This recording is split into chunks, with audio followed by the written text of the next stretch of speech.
오늘 저희들에게 하나님께서 주시는 말씀 마태복음 10장 24절에서 33절의 말씀 저희들이 말씀 봉독하면서 오늘 또 말씀을 읽어보도록 하겠습니다. 자, 마태복음 10장 24절에서 34절 24절서부터 저희들이 보도록 하겠습니다. 제자가 스승보다 높지 않고 종이 주인보다 높지 않다. 제자가 제 스승만큼 되고 종이 제 주인만큼만 되면 충분하다. 그들이 집주인을 바알세불이라 불렀거든. 하물며 그 집 사람들이야 얼마나 더 심하겠느냐. 그러므로 너희는 그들을 두려워하지 말아라. 가려진 어떤 것도 드러나지 않을 것이 없고 감춰진 어떤 것도 알려지지 않을 것이 없기 때문이다. 내가 너에게 어두운 데서 말하는 것을 너희는 밝은 데서 말하라. 너희가 윗손발로 듣는 것을 지붕 위에 외쳐라. 그리고 몸은 죽일지라도 영혼은 죽이지 못하는 일을 두려워하지 말고 영혼도 몸도 둘 다 지옥에 있면서 멸망시킬 수 있는 분을 두려워하라. 참새 두 마리가 한 양에 팔리는 것 아니냐.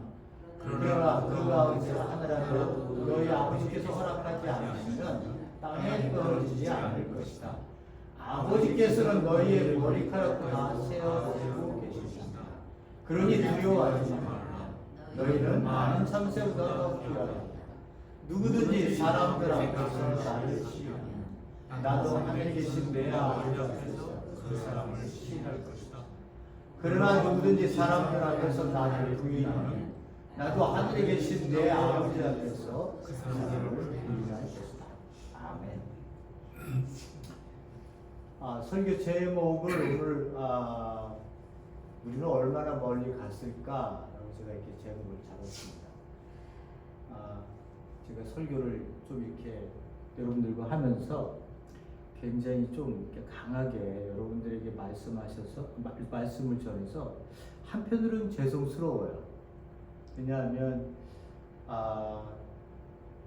이렇게 강하게 제가 이렇게 말씀을 몰아붙이는 이유는 여러분들이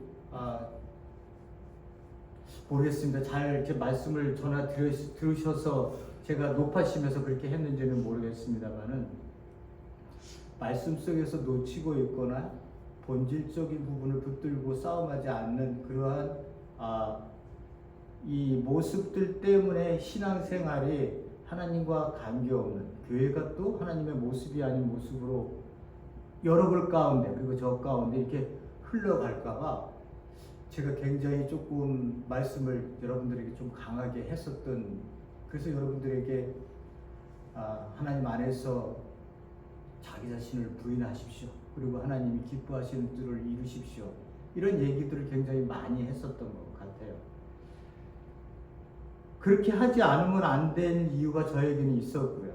또 여러분들은 또 들으시면서 부담스러울 수도 있었고, 또 한편으로는 또 내가 놓치고 있었던 부분들이 있었구나 라고 하는 것들을 깨달으셨지 않았을까, 저는 그렇게 생각하면서 말씀을 계속 전하고 있습니다.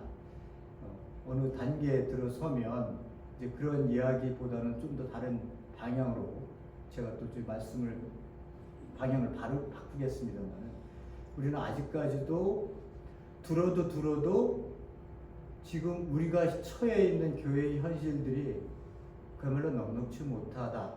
그 의미는 교회의 모습을 우리가 띄고 있지 못하다라고 하는데, 많은 그 아픔과 함께 이 교회가 지금 이렇게 흘러가고 있습니다. 그런 경각심을 갖지 못하고 있다라고 하는 교회들은 그렇게 편승되어진 그 신앙 안에서 우리가 흘러도 그냥 우린 잘하고 있구나.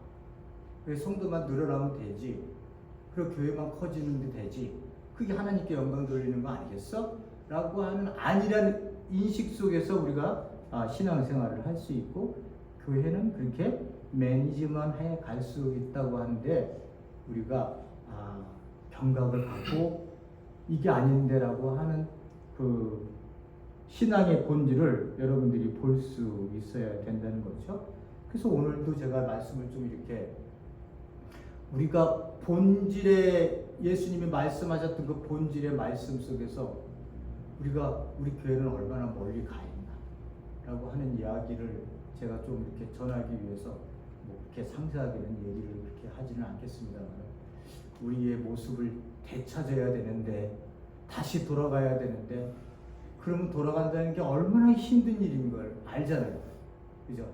우리가 뼈를 깎는 아픔을 겪어서 내가 세상에서 살던 그 모습에 하나님을 알았을 때의 그 뼈를 깎는 아픔, 이 죽음과 같은 이 내 것을 놓아야 하는 그러한 심정으로 우리 교회가 지금까지 막 달려갔는데 남겨진 열매가 허무와 세상이 요구했었던 그 물질과 세상에서 요구했었던 그 성공과 이런 것들에 교회가 치장되어져 있었고, 그게 열매로 돌아왔다면 우리는 다시 돌아가야 되잖아요. 그죠? 그런 것들을 멀리하고 영원한 가치 있는 것을 우리에게 추구하라고 말씀하셨는데, 우리는 보여지는 것을 추구하고 그것을 잡기 위해서 교회는 얼마나 안간힘을 쓰고 노력을 하고 교회가 신앙생활을 우리 잘했다고 생각을 했었겠어요. 그래서 돌아온 우리에게 붙여진 이름이 달갑지 않은 이야기들만 있습니다. 세상 사람들이 봤을 때요. 한 10년 전 됐나요? 제가 어머니한테 전화를 드렸더니 코비드 전이었을 거예요. 제 생각으로는. 코비드는 훨씬 얼마 안 됐죠. 하여튼 그 전이었을 거예요. 어머니한테 전화를 드렸더니 어머니가 하시는 말씀이, 야, 요새는 교회 형제들이, 젊은 형제들이 그 취직하기 위해서 인터뷰를 보는데, 인터뷰하는 사람이 이렇게 물어본대요. 교회 다니냐고, 종교가 뭐냐고, 그렇게 물어본답니다. 거기서요, 내 기독교인데요, 이렇게 얘기하면 바로 잘린대요. 그 얘기를, 그 경험을 했었던 사람이 얘기를 하는 것을 제 어머니가 얘기를 하면서, 교회들이 왜 이런지 모르겠다라고 얘기를 하시는데, 어머니야 뭐 권사님이시고 또 기도하시고 보시는 것들이 그래도 좀 이렇게 정확하게 제가 봤을 때는 하시니까, 그런 얘기를 하실 때 아파하시는 마음을 제가 느낄 수 있겠습니다만, 그래요. 교회가 이미 제가 10년 전에 들었던 얘기인데도 인터뷰할 때 내가 그리스도인이라고 그러면 잘랐단 말이에요. 그 의미는 뭐냐 그러면, 가장 기본적인 윤리마저도 지킬 수 없는 사람들로 우리가 치부가 되어졌다고 하는 안타까운 그런 이야기들이 들립니다. 얼마나 가슴 아픈 얘기예요. 예수님을 믿으면 누구보다도 정직해서 최우선으로 뽑고 이 회사를 위해서 누구보다도 희생할 수 있는 사람이라고 생각하고, 누구보다도 사랑으로 그 사람 주위의 사람들을 감싸면서 이 회사를 사랑하겠구나 라고 생각해서 먼저 최우선으로 플러스를 줘야 될 그러한 우리 형제들에게, 이제는 내가 믿는 기독교를 저 안 믿는데요 라고 이렇게 고백해서 자기의 생을 살아가는 그러한 그 안타까운 모습에 우리 형제들이 얼마나 가슴 아픈 일이에요. 많은 교회들이요, 많은 교회들이 그 재정을 메꾸지 못해서 그냥 진짜 대부분의 교회들이 그렇대요. 조그만 교회야 뭐 그냥 이렇게 하지만 저 다음엔 큰 교회를 짓잖아요. 그래서 대형 교회로 전부 다 들어섭니다. 그러면 성도들이 모일 거라고 생각하고 크게 졌는데, 뭐 모여도 적당히 모이면 그거 갖고 되겠어요? 재정이 안 되는데. 그래서 전부 다 많은, 요새 나온 얘기예요. 통계적으로 정치했던 사람들이 얘기하기로 수많은 교회들이, 큰 교회들이 빚더미에 놓여 있다. 그것 때문에 결국은 물질이 교회에서도 많으면요, 이제 대안을 내잖아요. 성도님들끼리. 그러면 이 대안 나오고 저 대안 나오면 그것 때문에 또 갈라집니다. 그래서 교회에 분란이 일어나고 하는 그러한 일들이 생긴다고 얘기를 하시더라고요. 제가 봤을 때는 뭐 너무나도 뻔히 봤었던, 기대되었었던, 결국은 쟤네들 망할 거야. 성도가 아니라 니네는 니네끼리 망할 거야. 라고 생각할 수밖에 없는 한국 교회의 현실이에요. 그래서 제가 오늘도 말씀을 너무나 멀리 갔구나. 이거 어떻게 아파서 우리가 다시의 원래 모습으로 돌아오지? 이 아픔을 다시 돌아갈 수 있는 이 아픔을 느낄 만큼 각오되어져 있나? 라고 하는 그런 여러 가지 생각들을 해봤습니다. 자, 오늘 본문의 말씀을 보면서 또 무거운 얘기를 던졌죠, 여러분. 이런 얘기를 하지 않으면 안 되는 이유가 여러분이나 저나 교회를 사랑하기 때문에 그래요. 여러분이나 저나 예수 그리스도를 나의 구주로 믿고 있기 때문에 그래요. 이게 내 문제가 아니기 때문에 그래요. 우리 모두의 문제이기 때문에. 대한민국의 교회의 문제, 미국 교회의 문제, 어느 나라의 교회의 문제이기 때문에 우리가 아파하고, 내가 실질적으로 우리 교회가 뭐 비친 게 뭐가 있겠어요? 맨날 이런 설교하면 뭐 좋아하겠어요? 성도님들도 무겁기만 하지. 저도 똑같고요. 근데 이런 설교를 하지 않으면 안 되는 이런 시대의 어두움, 교회가 빛이 되지 못하고 있으니까, 어두움 속에서 짓밟히고 있으니까 이게 아픈 거예요. 이게 아픈 거예요. 여러분이나 저나 그 아픔을 갖고 우리 교회는 잘 돼야지, 이게 아니라 이 아픔을 갖고 우리는 우리 교회만이라도 우리에게 가야 할 길을 분명하게 세워서 본질적인 교회로 나가야 되겠구나 라고 하는 마음을 갖게 하기 위해서 제가 여러분들에게 이렇게 무거운 말씀을 드립니다. 오늘 본문의 말씀은 뭐 그렇게 깊지도 않아요. 자, 보세요. 여러분들이 읽으면 다 이해되실 수 있는 만큼의 그 부분이기 때문에 오늘 본문의 말씀을 다시 한번 보면, 우리가 이제 저번에 그 박해를 받을 것이다 라고 하는 부분들을 얘기를 나누었습니다. 그 부분 중에서도 인자가 온다 라고 하는 것에 대해서 모든 사람들이 그걸 재림으로 생각하고, 왜 예수님은 안 오시는 거야? 이 온다고 얘기했는데 왜 예수님은 안 오시는 거야? 라고 얘기해서 역사적 비평을 하는 사람들에게 아주 이 꼬투리를 잡혔어요. 야, 예수님이 오신다고 여기 이렇게 분명하게 써놨는데 왜 안 오는 거야? 예수는 거짓말쟁이야. 그러니까 니네들은 예수라고 하는 인물이 이렇게 세상에 났는데 얘를 신격화 시켰니? 얘는 그냥 인간 예수야. 그냥 살다가 자기가 조금 깨어서 다른 사람보다 조금 뛰어난 거야. 그래서 너희들 가운데 그 운동을 일으켰던 사람인데 왜 예수를 신으로 만들어 놨어? 그런 사람들도 그렇게 얘기를 합니다. 우리한테요. 계속적으로 도전이 그런 얘기예요. 그래서 그 역사 비평하는 사람들이 엄청난 책들의 그 내용들의 한 가지 다 들어보면 예수에 대해서 평가해 놓은 것들이 예수의 얼굴이 100가지도 넘어요. 100가지도 넘어요. 어떤 사람은 예수는 불황자였다. 그걸 또 한 권의 책으로 만들어내요. 또 어떤 사람은 예수는 잘 먹고 잘 살고 한 가정을 잘 다스리던 가정이었다. 또 이렇게 얘기하는 사람도 있어요. 결혼을 했다는 거죠, 예수가. 또 어떤 사람은 철학자였어, 철학자. 또 어떤 사람은 성인 중에 한 사람 그냥 조금 그런 사람이었지. 이런 식으로 예수 그리스도에 대한 부분, 예수 그리스도를 역사적 비평을 하는 사람들은 성경을 갖고 다 2000년 전에 그 사람이 어떻게 한 인간으로만 보지 않냐, 이런 모습으로 해석을 해내니까 재림? 십자가에 죽었다 살아났어? 오늘도 안 일어나는 일은 그때도 안 일어났어. 이런 식의 역사 비평을 해서 아주 성경을요 앙상한 뼈다구만 남겨놔요.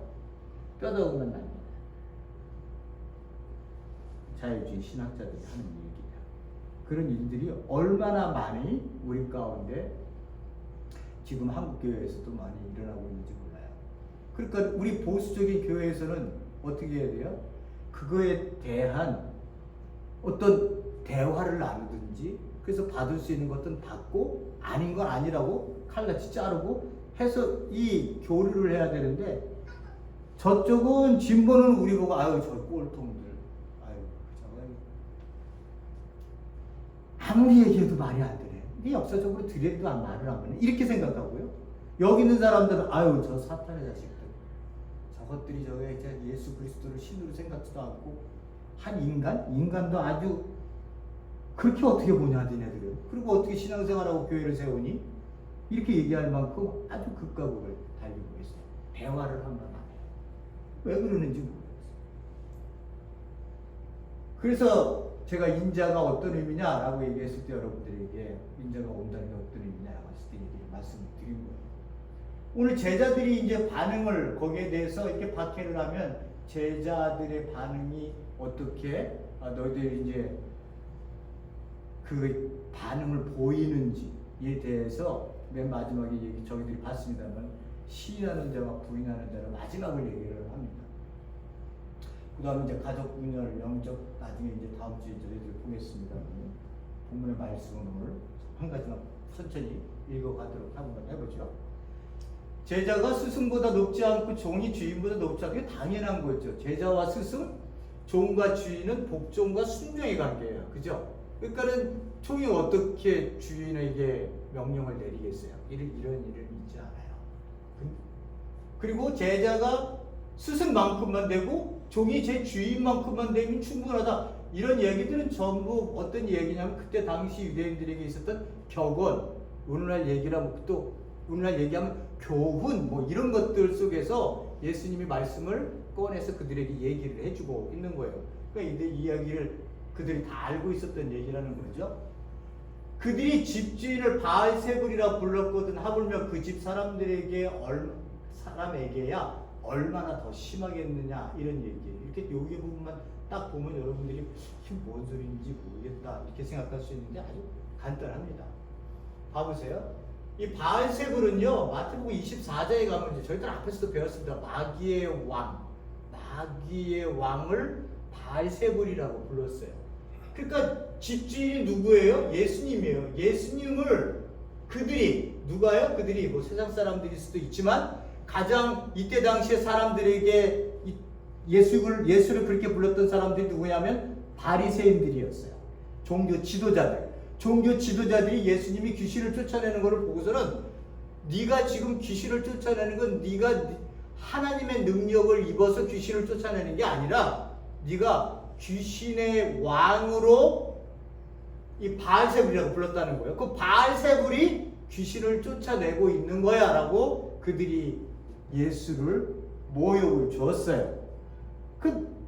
누가 저한테 이렇게 얘기를 하면서 야 설교하고 있는데 저한테 보고 너가 하는 얘기 지금 네가 사탄이 붙들림 받아서 얘기하고 있는 거, 이렇게 얘기하면 그게 얼마나 모욕적인 얘기고 얼마나 화가 나겠어요. 개인적으로 저한테도 그렇게 얘기한다면요. 그 예수님에게 귀신을 쫓아냈더니만 귀신의 왕이기 때문에 네가 바알세불로 귀신을 쫓아냈다고 얘기를 하는 거예요. 예수님이 스승으로 주인으로 이렇게 묘사되면서 집주인인 귀신의 왕으로 네가 이 세상을 지금 이 유대를 돌아다니면서 네가 귀신들을 쫓아내고 있는 거야 라고 얘기를 하는 거예요. 그렇게 불렸다는 거죠. 예수님이요. 그렇게 불렸는데 나를 그렇게 부르는데 하물며 그 집사람들 제자들이에요. 복음을 들고 지금 이 예수 그리스도의 복음을 들고 그 유대에 있는 자기 형제들에게 가야 하는 사람들, 복음을 들고 가야 하는 이 사람들은 얼마나 더 심하겠느냐. 나한테 야 이 사람들이 종교 지도자에서부터 시작해갖고 이 사람들이 나한테 내고 내가 지금 사람을 고치고 기적을 행하고 귀신을 쫓아내 이런 것들이 사탄이 그런 짓을 내가 안에 있기 때문에 그걸 할 수 있는다고 그 능력을 얘기하고 있는데 한번 니네들이 그런 일을 하면 너희들에게 얼마나 그렇게 비난하고 모욕적인 일들을 너한테 하겠니? 라고 이렇게 얘기를 하는 거예요. 그러니까 우리는 누구예요? 이렇게 말 보면 예수님이 집 주인이고 우리는 그 집의 사람들인 거예요. 그죠? 예수님이 그렇게 표현을 하고 계세요. 이렇게 니네들이 얼마나 하겠니? 이렇게 보면서 어떻게 해요? 예수와 제자는 불가분의 관계구나. 떨어질래야 떨어질 수 없는 관계구나. 예수가 핍박을 받고 욕을 먹으면 제자도 반드시 핍박을 받고 욕을 먹을 수 없는 그런 관계로 예수님과 제자의 관계는 이게 연결되어져 있는 거구나. 예수님은 높임을 받고 제자가 멸시함을 받는 그런 존재가 아니라 예수가 욕을 먹으면 우리도 욕을 먹는구나. 예수가 고난을 받으면 우리도 고난을 받는구나. 라고 하는 관계가 이 집주인과 어떤 관계? 집사람들의 관계, 제자와 스승의 관계인 거예요. 종과 주인의 관계. 그러니까 우리 그리스도인들이 예수님이 어떻게 사셨는가를 보시면 우리가 예수의 길을 걸어야 된다 얘기 많이 하잖아요. 왜 그래요? 예수와 나는 떨어질래야 떨어질 수 없는 관계 속에서 그가 가신 길이 곧 나의 길이 될 수 있기 때문에 그런 거예요. 그러니까 우리가 예수가 간 길을 잘 생각하시고 고민하시고 그가 무엇을 말씀하셨는가를 여러분들이 본질을 붙드셔야 내가 그 본질적인 삶을 살 수 있는 거예요.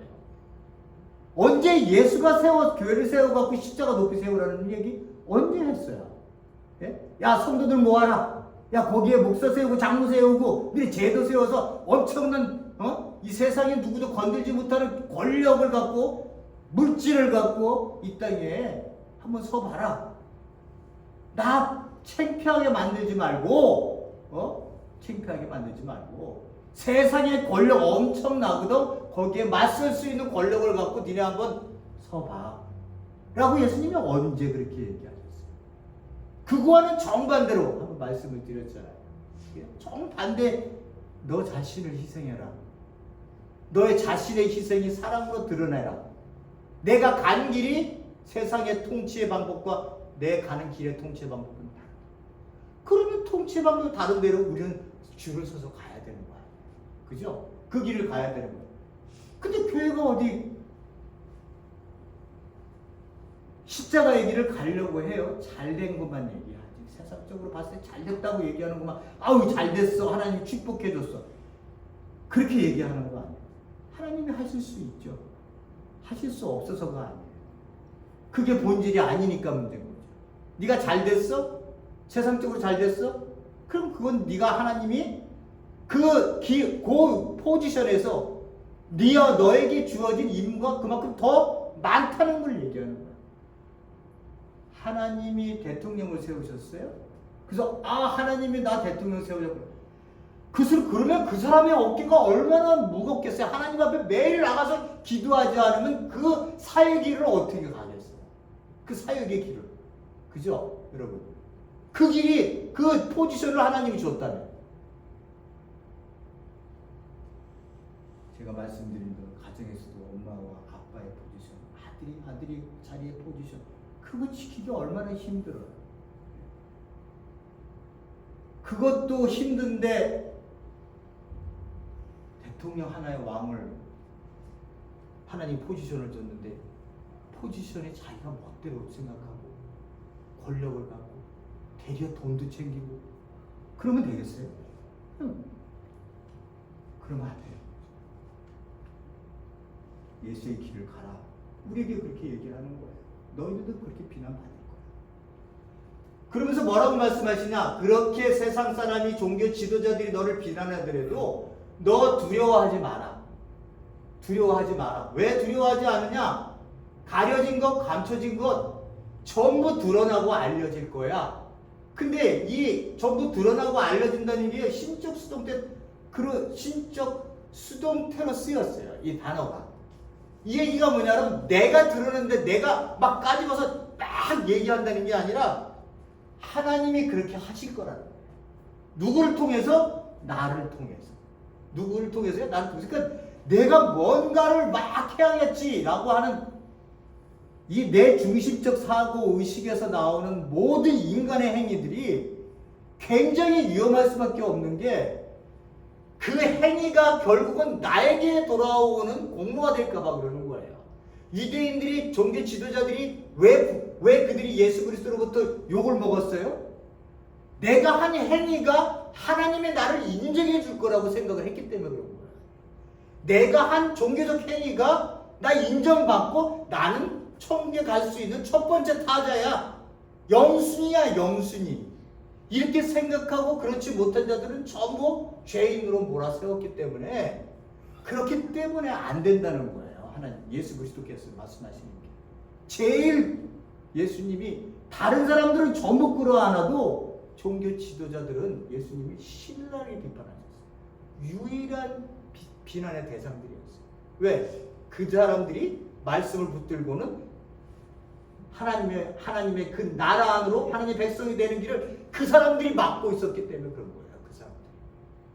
말씀을 줬더니 그 말씀으로 막아버린 거예요. 하나님을 아는 길을 터주지 못한 거예요. 그러니까 예수님께서 뭐라고 말씀하시냐? 너희들 그렇게 하더라도 두려워하지 말아요. 다 드러나고 알려질 거라는 거예요. 누가 하시느냐? 내가 한다는 거예요. 하나님이 다 드러나게 하고 알게 해 주실 거라는 거예요. 내가 너희에게 어두운 데서 말하는 것을 밝은 데서 말하고 너희들은 귓속말로 듣던 것을 이제 지붕 위에 올라가서 외쳐라. 이 명령법으로 되어 있습니다. 그러니까 지금은 내가 너희들에게 이렇게 12 제자에게 얘기하고 했었던 그 하나님 나라의 복음을 나중에 너희들은 이제 어떻게 되느냐?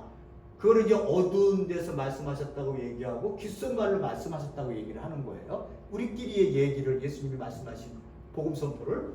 그런데 너희들은 이제 어떻게 해요? 밝은 데서 모든 사람들이 보는 광장에서 너희들은 얘기를 하게 된 거야.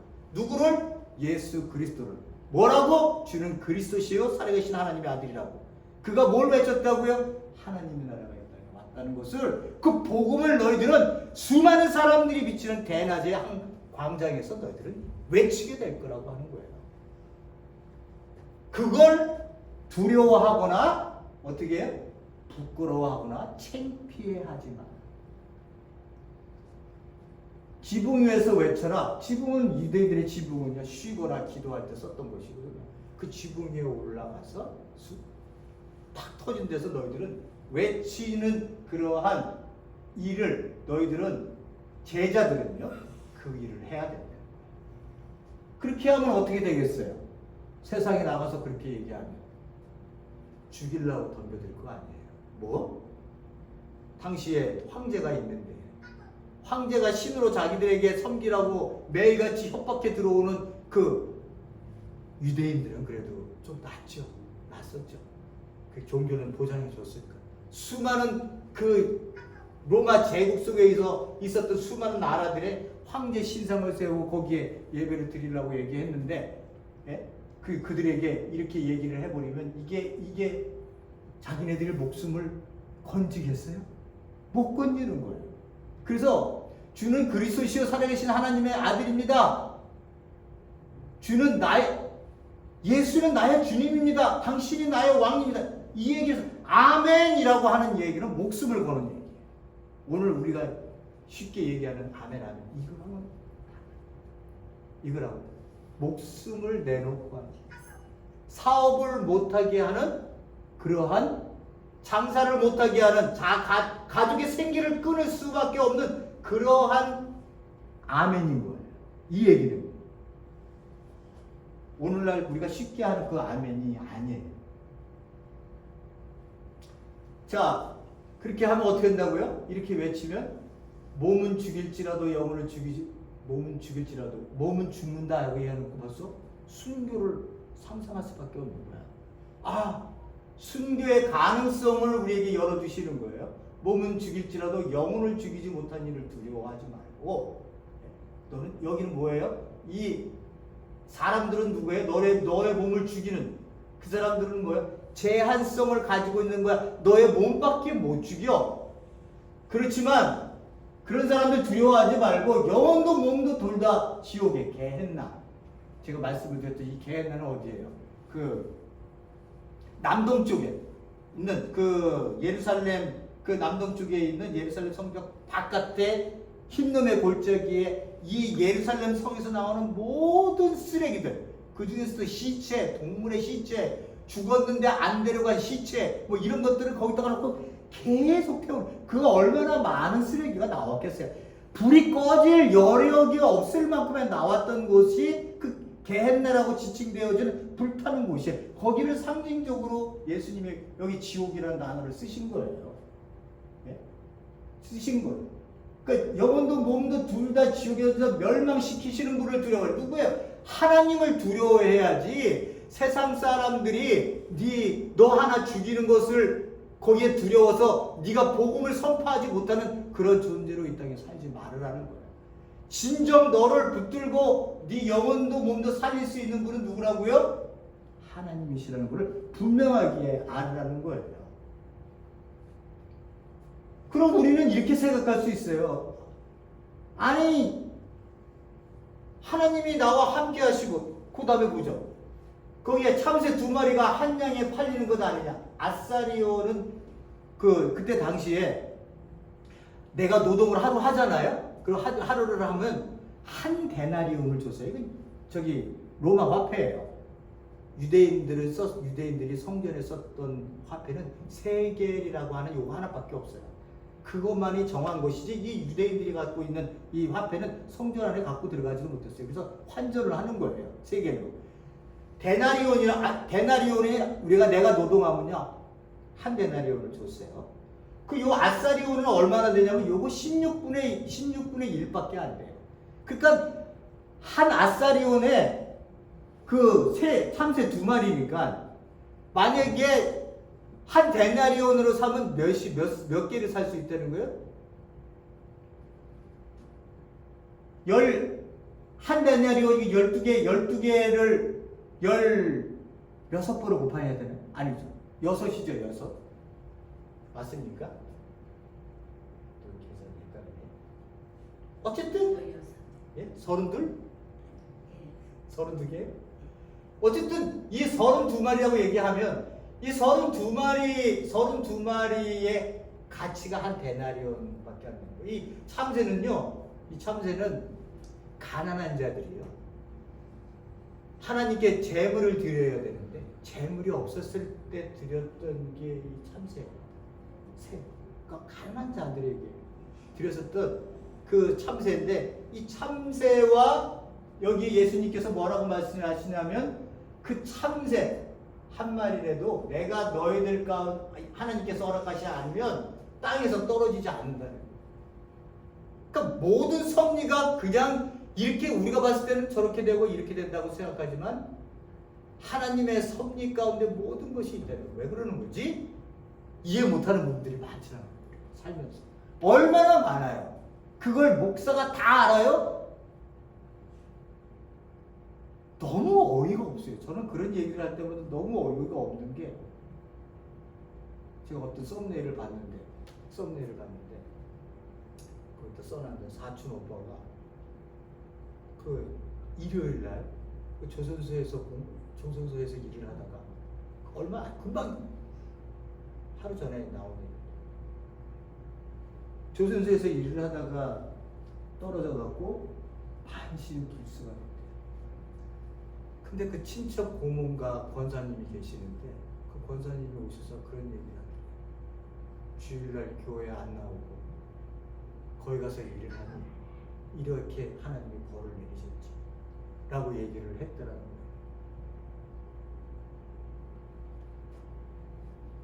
그 얼마나 엄두당탕한 얘기예요. 여러분들은 왜 일요일날 나와서 예배를 드리세요? 월요일날 예배 드리면 안 돼요? 제가 우리 주일날 예배 드리지 말고요 우리 화요일 예배 드립시다. 화요일. 그리고 여러분들이 전부 주일날은 못 나와. 바빠서 못 나와. 각자 장사하느라고 뭐 바빠서 전부 다 우리가 상의를 했는데 우리가 화요일날 모이는 게 낫겠어요. 화요일날 하면 돼요. 왜요? 이게 안식일 같으세요? 안식일이라고 생각하는 그 자체가 지금 율법의 말씀을 내가 지키고 있다는 거예요. 그러면 예수님은 율법을 완성하게 하기 위해서 오셨다는데 왜 우리가 또다시 율법을 지키냐고. 예수의 그 십자가의 죽음을 내가 지금 어기고 있는 거야. 화요일날? 그래요. 그게 우리 예배 주일 일요일 아닌 예배일로 잡읍시다. 그러면 화요일날 드리는 거예요. 화요일날 드리는 거예요. 일요일날 예배 안 드렸다고 하나님이 그래 사람 한 사람을 불구자로 만들어요? 아니 왜 하나님을 그런 눈으로 밖에 못 봐요? 하나님이 어떻게 해서라도 네가 한 달을 안 나와도 1년을 안 나와도 끝까지 너를 붙들기를 원하고 계시는 이 하나님의 머리카락, 하나님께서 말씀하시는 아버지께서 네 머리카락까지 내가 세서 모든 것에 내가 너와 함께하고 내가 너를 얼마나 사랑하는지를 알기를 우리에게 얼마나 오늘날도 요구하고 계시는데 아니 주일 하루 안 나왔다고 그래. 티켓 끊고 사람이 그렇게 되는데 그러니까 하나님이 그 모습을 보고 얼마나 안타까워 하시겠어요. 사회 구조가 그렇게 만들어 놨기 때문에 할 수 없이 그 사람이 그 구조 속에 들어가서 그런 일을 당하면 이 하나님의 나라가 이 땅에 오지 않았기 때문에 생기는 이 엄청난 불행한 일들, 여기에 우리가 관심을 가져야 되는 거야. 이 사회 구조가 어떻게 됐길래 일요일에도 사람을 일을 시켜서 그딴 그 안타까운 반평생의 젊은 인생이 형제가 그렇게 삶을 살게 만든 여기에 가슴을 아파하고 하나님이 얼마나 가슴에 아파하실까를 생각해야 되는데 그걸 정죄해. 주일날 안 나왔다고? 저도 어릴 때 많이 들었어요. 많이 들었어요. 그래서 주일날 나오면 모든 게 잘 되는 줄 알고 기말고사, 중간고사 시험 볼 때도 조금 덜 해도 기도하고 하면 하나님이 또 채워주시겠죠. 이 하나님을 그런 식으로 인식하시면 안 돼요. 여기 뭐라고 말씀하세요? 참새 한 마리, 머리카락까지 세 마리. 그러니까 왜 두려워해요? 왜 두려워해요? 이 죽음이 너한테 다가와 그래도 두려워하지 않을 수 있는 이유는 뭐예요? 하나님이 내 옆에 있어. 그러니 네 목숨을 앗아가는 것은 육체적인 두려움과 순간의 공포는 있을지 모르지만 내가 너 끝까지 책임진다. 걱정하지 말고 내가 내 아들을 이렇게 죽여서 너희들 앞에 사랑을 보였던 것처럼 너도 내가 너에게 그 순간이 되면 너의 힘이 돼서 네가 두려워하더라도 이 믿음을 이겨나갈 수 있는 그 사랑을 내가 너에게 줄게.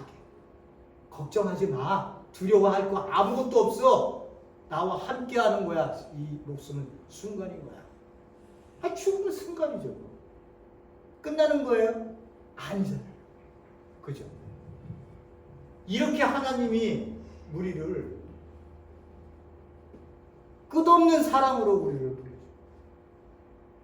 노래 유행가죠.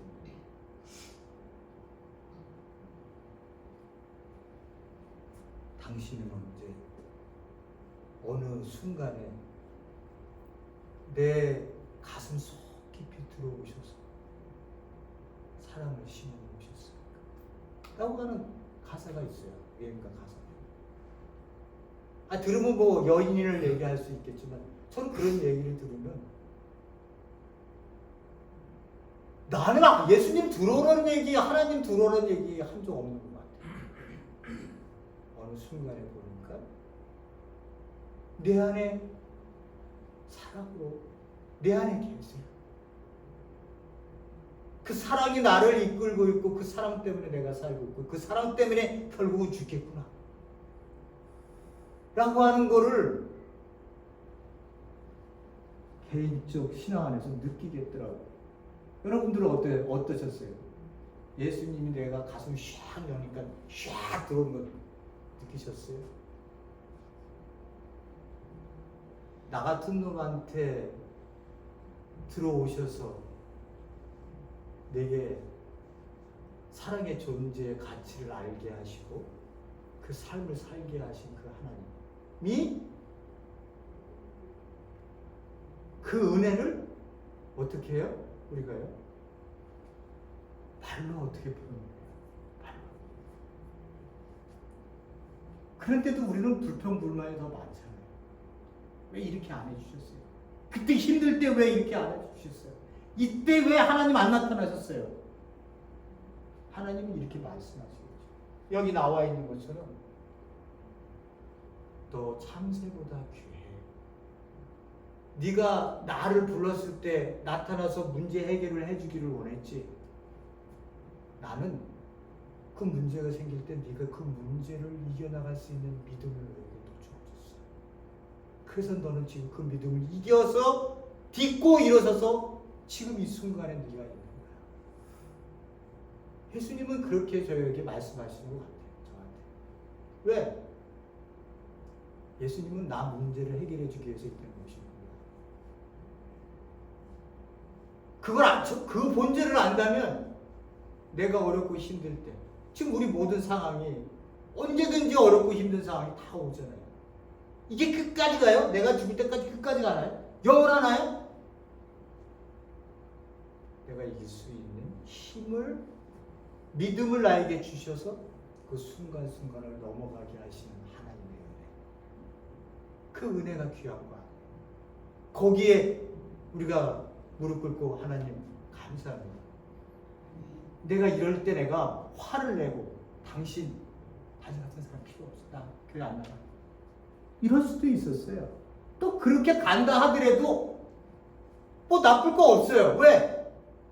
내가 화를 냈다 하더라도 하나님을 내가 지금 인정하고 있는 거거든요. 내가 화를 내서 당신 같은 것은 필요 없어. 내가 당신이라는 말을 입에 뱉었을 때부터 그 존재에 대해서 내가 벌써 인식을 하고 있는 거예요.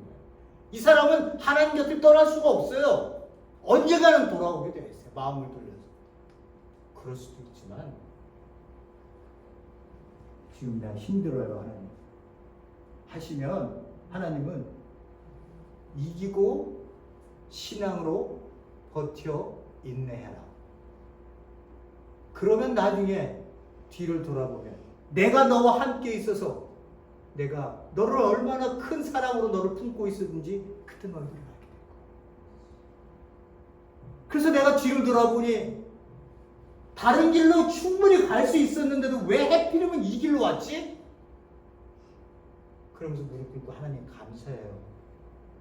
감사해요. 나 같은 이쪽으로 갔으면 뻔해요. 내가 생각해도 뻔해. 조금 얻었겠지. 조금 좀 얻었겠지, 세상적으로.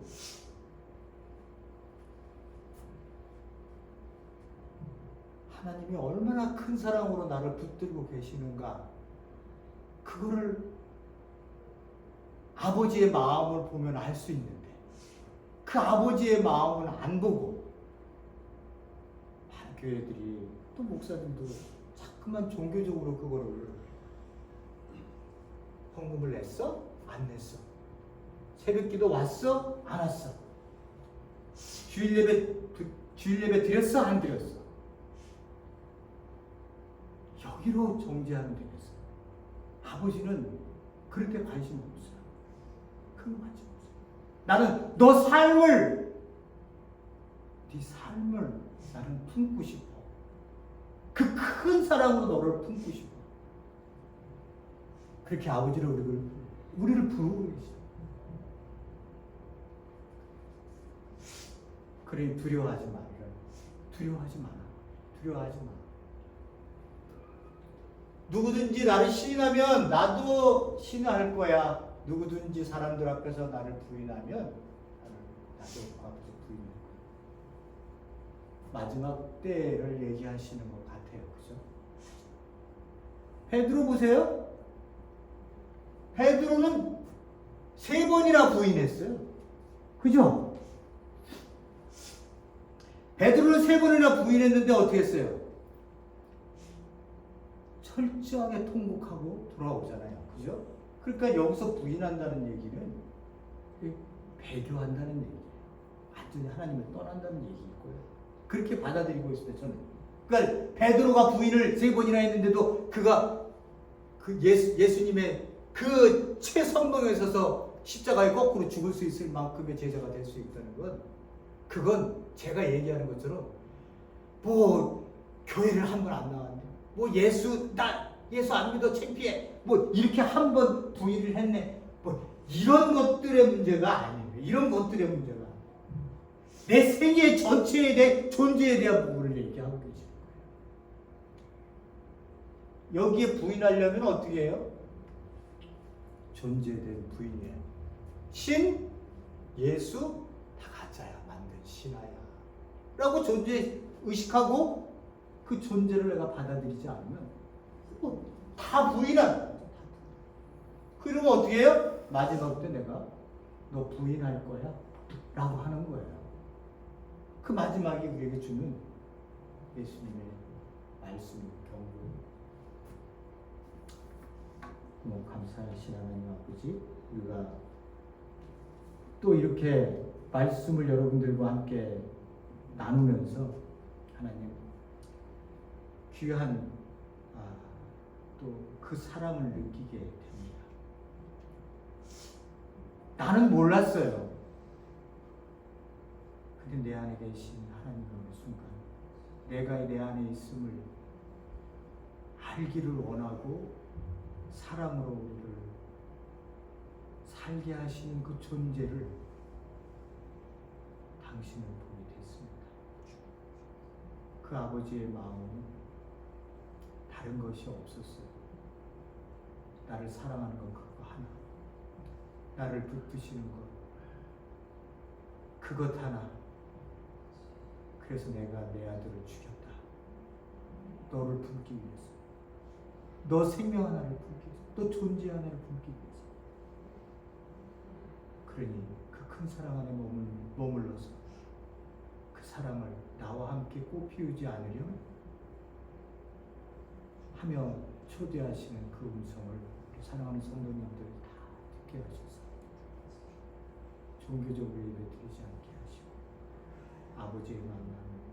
아버지의 마음을 만나는 그런 성도님들이 되게 도와주시옵소서.